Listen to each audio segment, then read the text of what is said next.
how to log in to Blizzard account. So if you want to log into your Blizzard account, then first open up a browser, any browser that you're comfortable with. And I'm here with Chrome browser. Go for the search bar and search for Blizzard. Once you've searched, you can go for the first search, which is blizzard.com. And now you can go for the upper right, which has that account option. Click on account and then you can go for login. And once you go for a login, it will take you to the login page. So to log into your account, you can log in with your Google, Facebook, Apple, Xbox, PlayStation, Nintendo, or your Steam. So you can choose any one of these accounts, or you can log in with your email.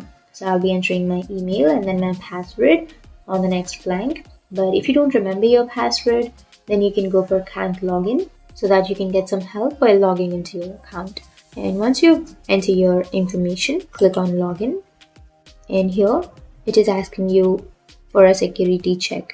So enter your email. So choose your email and then click on submit.